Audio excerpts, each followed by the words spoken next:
She left with my kids on a Tuesday morning while I was at work, and by that night she had already told our entire family that I walked out on all of them.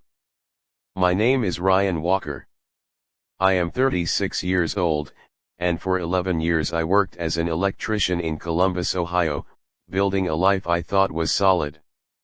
I married my wife Danielle when we were 25. We had 2 kids together, Emma who is 10, and Tyler who is 7. We bought a small brick house on the east side of the city, the kind with a porch swing and a maple tree in the front yard. I worked long hours, sometimes 6 days a week, because I wanted my kids to have things I never had growing up. Danielle stayed home with the kids for a few years, then went back to work part-time at a dental office downtown. From the outside, we looked like a normal family. We went to Tyler's soccer games on Saturdays. We had cookouts with the neighbors in the summer.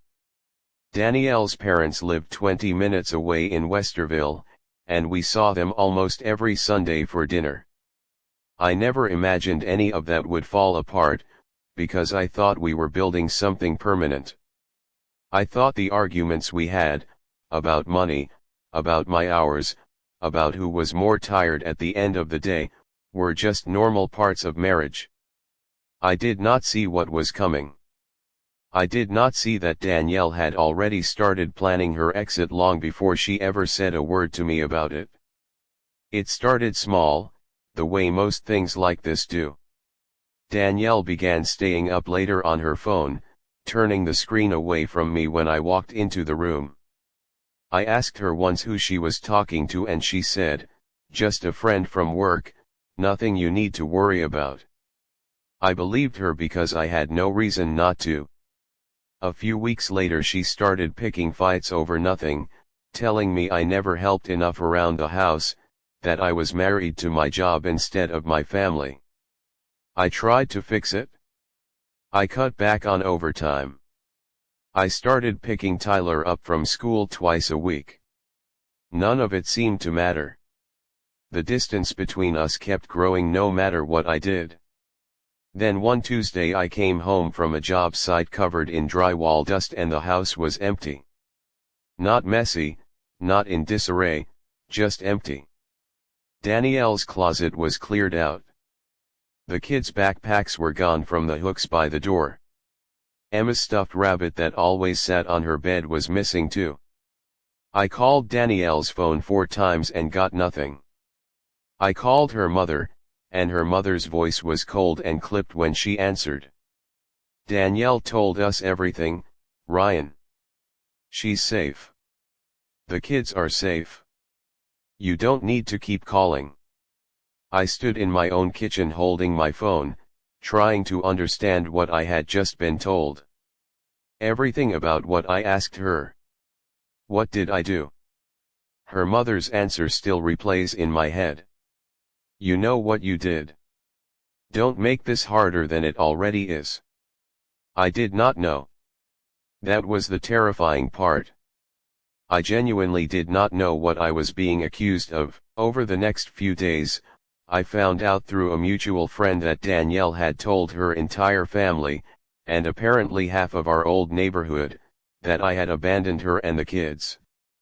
She said I had walked out one night and never came back, that I left her to handle everything alone, that I had been absent and cold for months before that. None of it was true. I had been the one showing up every single day, working myself into the ground so our family could stay afloat, but somehow I had become the villain in a story I never got to help write. I tried calling Danielle directly and finally got through on the 5th attempt. Her voice was flat, almost rehearsed. Ryan, I think it's better if we don't talk right now. The kids need stability. Stability, I said, my voice cracking. You took them without telling me. You told your entire family I abandoned you. That's not stability, that's a lie. I don't want to argue, she said, and hung up before I could say another word. I drove to her parents' house that same night, desperate to see my kids, only to find the porch light off and nobody answering the door even though I could see shadows moving behind the curtains. I stood on that porch for almost 20 minutes, knocking, calling out Emma and Tyler's names, before a neighbor stepped outside and told me quietly that I should probably leave before someone called the police. That was the moment I understood how deep this went. It was not just Danielle anymore. Her whole family had closed ranks around a story that painted me as the man who walked away. The weeks that followed were some of the darkest of my life. I lost contact with my own children almost completely. Every text I sent Danielle asking to see Emma and Tyler either went unanswered or got a short reply telling me to be patient. Meanwhile, word spread through my old neighborhood and even through some of my co-workers, who started giving me strange looks at job sites, like they already knew something about me that made them uncomfortable. One guy I had worked alongside for 6 years pulled me aside and said, "Look man, I don't want to get in the middle of it, but people are saying some pretty rough stuff about you." I asked him what exactly people were saying, and he just shook his head and said it was better if I didn't know. My own sister, who I thought would at least hear my side first, called me one evening and asked flatly, "Why would you leave your kids like that, Ryan? I raised you better than this." I tried to explain that I never left, that Danielle took them and disappeared, but she cut me off and said Danielle had already told her everything and that she didn't need to hear my version too. That single sentence broke something in me. If my own sister would not even listen, what chance did I have with anyone else? I hired a lawyer within the month, a woman named Carol who specialized in custody cases. She was blunt with me from our very first meeting. "Ryan, right now on paper, you look like the parent who is absent. Text records, witness statements, all of it is stacked against you unless we can prove otherwise." I spent the next several weeks pulling together everything I could, time cards from work showing I was on job sites the entire day Danielle left, text messages proving I had been trying to reach my kids constantly, even old messages showing me arranging school pickups and doctor's appointments in the months before everything fell apart. Every piece of evidence felt like fighting uphill against a story that had already been accepted as fact by everyone around me.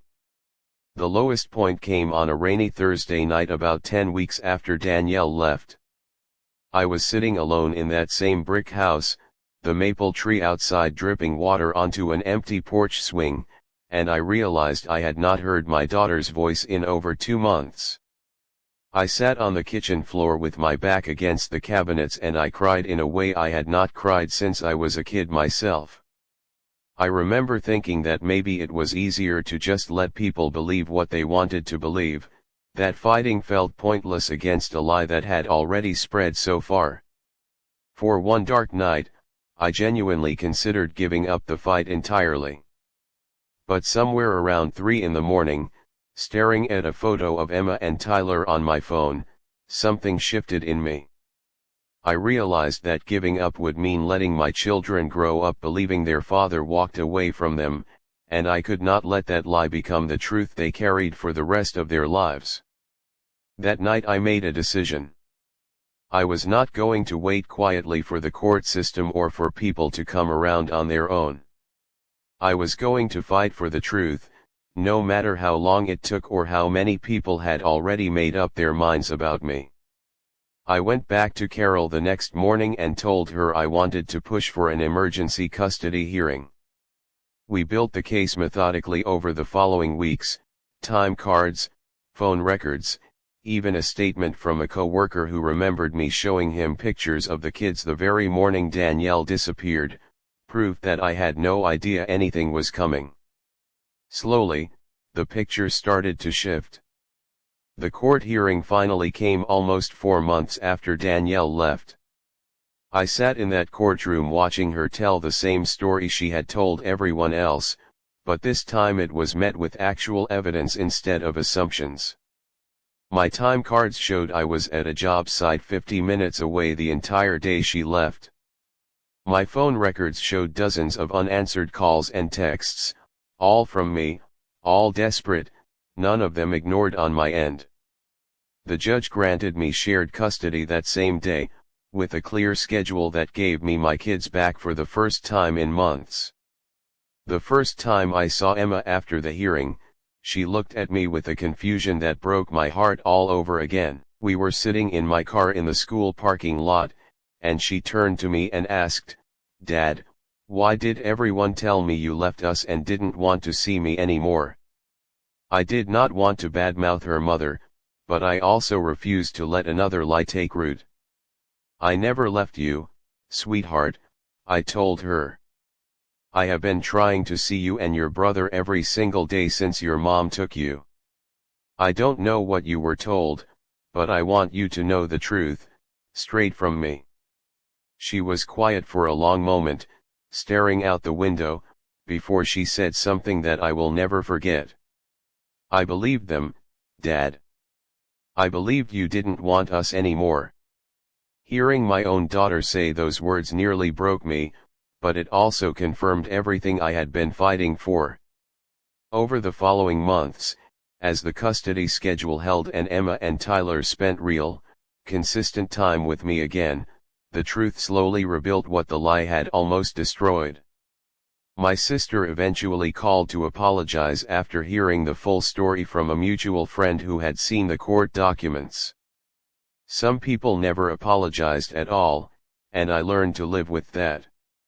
What I hold on to now is something much simpler than revenge or vindication. It is the sound of my daughter laughing in the passenger seat of my truck on our way to soccer practice, and the way my son now runs straight into my arms every single time I pick him up. The lie tried to erase me from my children's lives, but the truth found its way back to them anyway, one honest conversation at a time. I did not win by proving anyone wrong. I won by never giving up on being their father, even when the whole world was convinced I already had.